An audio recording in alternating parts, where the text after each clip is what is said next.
ओम शांति। हमारे comment section में यह प्रश्न आया था कि क्या सच में हमें लोगों की नज़र लगती है।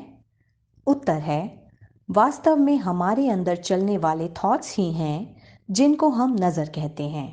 उदाहरण के तौर पर कई बार ऐसा होता है कि सामने वाला हमारी किसी वस्तु की तारीफ मात्र ही करता है और हमारे मन में तुरंत यह संकल्प उठता है कि अब तो मेरी यह वस्तु खराब हो जाएगी। तो वास्तव में उस चीज के प्रति हमारे ही अपने थॉट्स काम करते हैं। नजर किसी दूसरे के कहने से नहीं लगती, परंतु हमने क्या संकल्प चलाए वही थॉट्स हमारा अपना ही नुकसान करते हैं। इसलिए आज से यदि कोई आपकी या आपकी किसी चीज की तारीफ करे तो उसे बाबा को समर्पण करके बाबा से कहें कि बाबा, यह विशेषता आपकी बदौलत ही मुझे प्राप्त हुई है, यह मेरी नहीं है। ऐसा कहने से आपके अंदर अपनी विशेषता का अहंकार नहीं आएगा। यदि कोई आपकी किसी वस्तु की प्रशंसा करता है तो उसे एक दुआ की तरह स्वीकार करें और सोचें कि अब तो यह चीज और भी बेहतर तरीके से मुझे लाभ देगी, क्योंकि उनकी दुआ के वाइब्रेशंस भी इसमें शामिल हैं।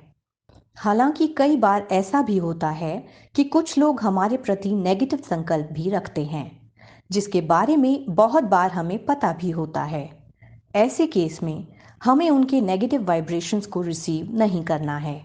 इसके विपरीत और भी ज्यादा पॉजिटिव सोचकर स्वयं को और अपने घर को शिव बाबा के सुरक्षा चक्र से लॉक कर देना है और निश्चिंत हो जाना है।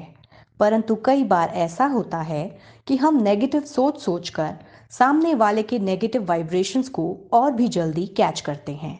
यह बात एक सत्य अनुभव के द्वारा आपको स्पष्ट करते हैं। ब्रह्मा बाबा के समय में एक बार एक मध्यम उम्र की माता सत्संग सुनने ओम मंडली में आने लगी। ओम मंडली में आने से पहले उस माता ने गुरु धारण किए थे।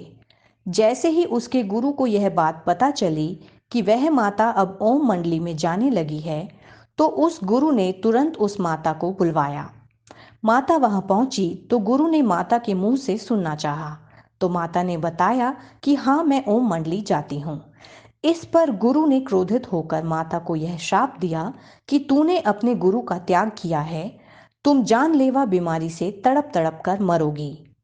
यह सुनते ही माता बिलख बिलख कर रोते हुए वापस ओम मंडली पहुंची। सामने बाप दादा बैठे हुए थे। बाप दादा ने पूछा, बच्ची, रो क्यों रही हो? तो माता ने पूरी घटना सुनाई। बाप दादा ने उत्तर दिया, बच्ची, उस शाप के बारे में तुम्हें जरा भी सोचना नहीं है। सोचोगी तो हो जाएगा, वरना कुछ नहीं होगा।